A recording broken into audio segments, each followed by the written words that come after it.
Zenless Zone Zero is going to be a lot harder than you think. Let me explain. Hey, what's going on? My name is Jayniro, and I am a hoyoverse creator, a longtime Honkai Impact 3rd player, gamer, who's been a player of hoyoverse's games for many years now.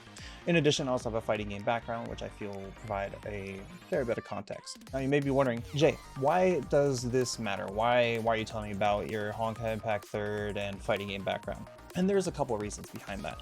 Let's start out with the fighting game background. Fighting game background is because of the fact that, well, if you guys didn't know, hoyoverse and Zenless Zone Zero just did a collab with Capcom. Street Fighter 6 to be more specific. The reason why this matters, of course, is because of the fact that, well, a lot of FGC players actually really like gacha games, not to mention hoyoverse games as well, myself included. And the Street Fighter 6 collab, while being primarily aimed at, the devs collaborating and expressing their thoughts behind the game and how they go about developing their respective games, it also gave insight to the players of how exactly Zenless Zone Zero is going to be from a player standpoint, while also bringing in potential fighting game players as well that haven't been playing hoyoverse games in the past either. Now, the Honkai Impact 3rd hoyoverse gamer creator route is because of the fact, well, I've been playing Honkai Impact 3rd since 2019. I've played all their games stretching as far back as Honkai Impact 3rd. I haven't played GGZ unfortunately because the servers are shut down. Played Genshin, played Star Rail, did not play Tears of Themis, not my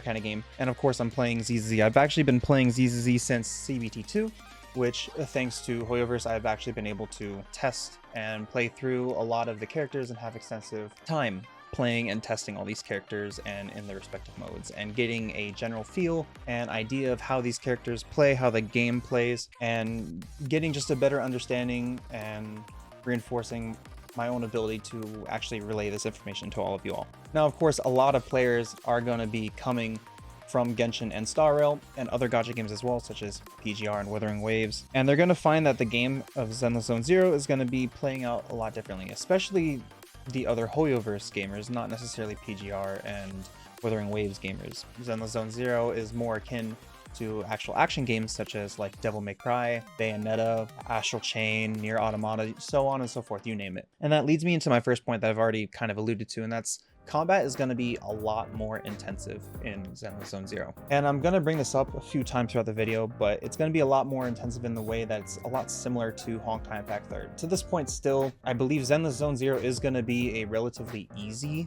game, but it's going to be a lot more difficult than Genshin Star Rail and more akin to Honkai Impact 3rd, but not quite as much as Honkai Impact 3rd, which I truly believe is still going to remain the most difficult, most technically complex game that hoyoverse still has created to this date. So combat is going to be a lot more intensive. There's going to be a lot more to focus on, a lot more to worry about when it goes to not just playing the game, but also building your characters up for the game and preparing yourself for the general gameplay. Combat is going to be very fast-paced, very high action. There's going to be a lot of players that are probably just going to be button mashing their way through, thinking it's going to work. It's not, because of the fact that enemies are actually dangerous.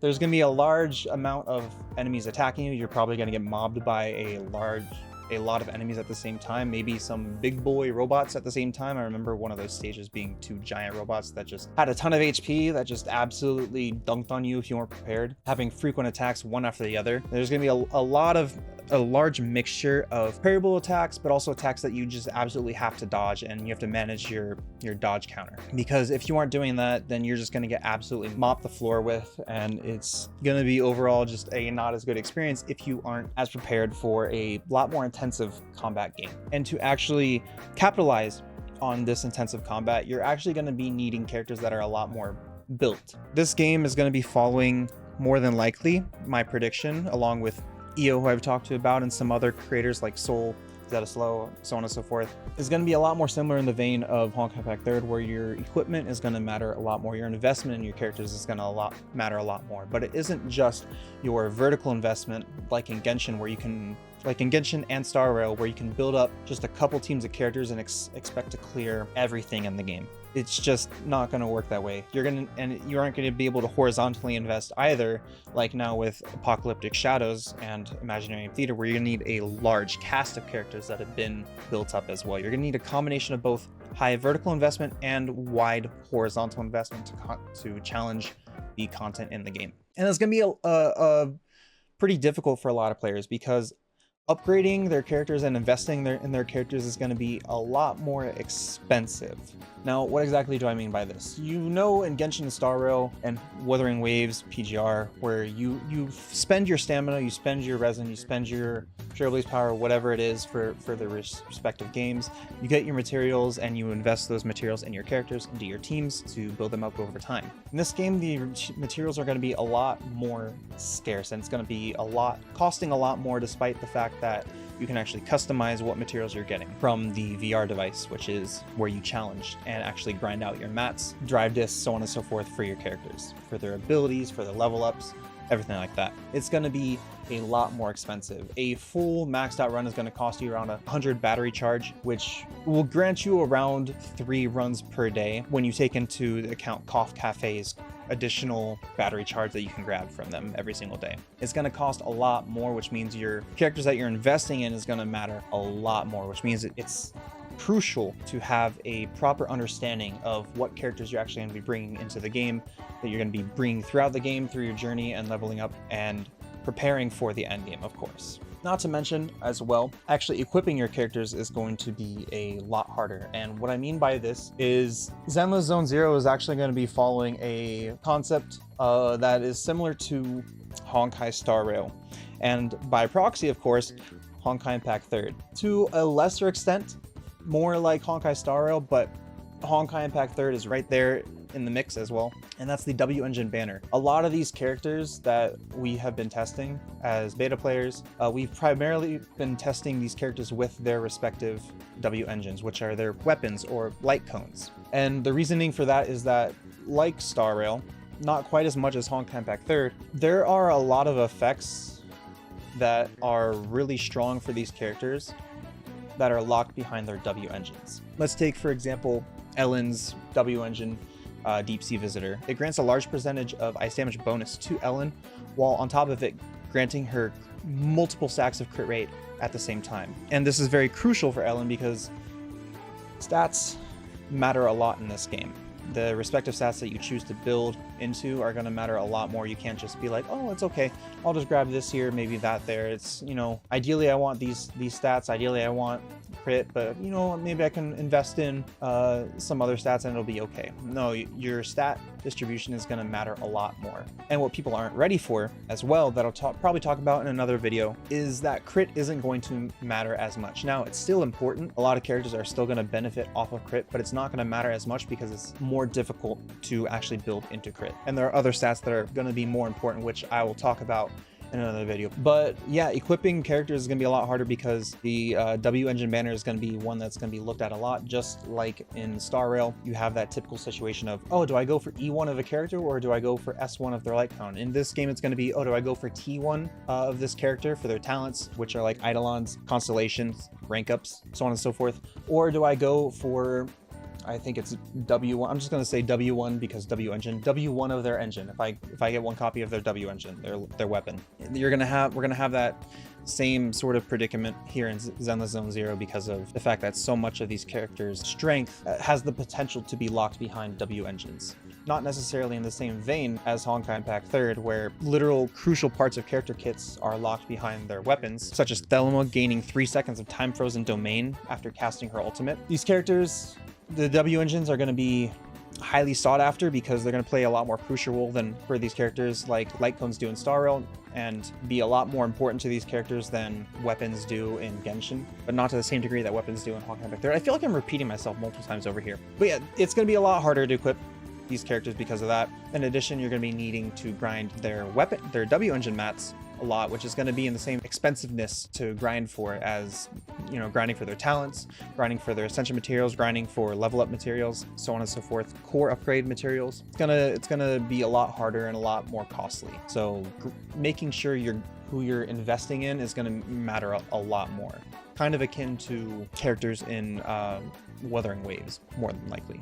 I hate to make the comparison, but probably going to be somewhat similar to that. Now, in addition to characters being a lot harder to equip, it's also going to be a lot harder to form team comps. But if you give it a little bit of thought, it's pretty simple for the most part. But team comps overall are going to matter a lot more. You can't just throw, you know, X character on any teams and expect it to work because of elemental reactions, or these characters are just so powerful on their own that they're just going to be able to wipe everything. No, not really, because you know the damage output of your character is going to matter a lot more. Now, some of the characters are going to be able to output a lot of damage on their own, but as you progress further and further into the end game, enemies are going to get a lot beefier. They're going to get much larger HP pools, and proper team setups is actually going to matter a lot more to actually dish out damage with your characters, with your teams. And I'll probably make another video talking about what team comps are going to be pretty good going into version 1.0. Hopefully I'll get it out before I go to Anime Expo. But just know that team comps are going to matter a lot more, and it's going to be more akin to Honkai Impact 3rd, as Endgame is going to have a weather system that is going to matter a lot more and highly influence what characters you're going to bring, because of the fact that the damage buffs are so huge. They're very similar to Honkai Impact 3rd. You're going to have stuff like ice damage plus 50% damage, right? And thunder damage minus 60% damage. These are just numbers I'm throwing out, but it's going to be very crucial that you have the right team setups. You cannot bring whatever teams you want. You can't brute force the content in this game the further deeper you go, unfortunately, because the weather system, just like Honkai Impact 3rd, is going to rule on and dictate who you're able to use during that cycle of shoot defense, and actually prevent you from bringing in characters that you might want to use. It's going to be like if Genshin brought out a weather system for whatever reason that they brought it out, where they say, hey, your electro damage gets 80% boost, but any dendro damage and any dendro reaction as well, minus 75% damage as well. It's in that similar vein to where you would be like, oh, I want to use Clarin because plus 80% damage, but Clarin does a lot of dendro reactions through spread and aggravate and hyper bloom, and all those are dendro focused reactions, so naturally that damage is going to, from those reactions, are going to be absolutely mutilated, and you're going to need to use other team comps. It's very limiting, and Zenless Zone Zero is going to be following that suit. In addition to the team comps, of course, Zenless Zone Zero, we see combat boos being brought into the game, and they're going to be playing a crucial role as well. The Butler Boo, for example, is going to be generating energy for the team, which means you're going to be able to use your special moves a lot more often to inflict anomalies on targets, similar to status effects in Honkai. It's going to be a lot more difficult to acquire these combat boos simply because of the fact that you can't actually get boo bonds in game, or you can't actually purchase boo bonds. They're a currency that is completely earnable solely through in game. Luckily though, as we learned in the version 1.0 livestream, the bangboo banner, the combat boo banner, underwent a change. There's no longer a 50-50, 75-25, I don't remember what the rates were in the CBT, but you actually have a guarantee now on the bangboos. You can select what bangboo you want to target, and you can actually guarantee yourself that bangboo when you hit 80 pools. Granted, you can get it earlier and get really lucky, but 80 pools maximum for guaranteed bangboo, combat boo. Now, through a combination of all these different things I've already discussed, Endgame is going to be a lot more punishing. As I already mentioned with Shield Defense Force, it's going to be way tougher than Spiral Abyss and MOC.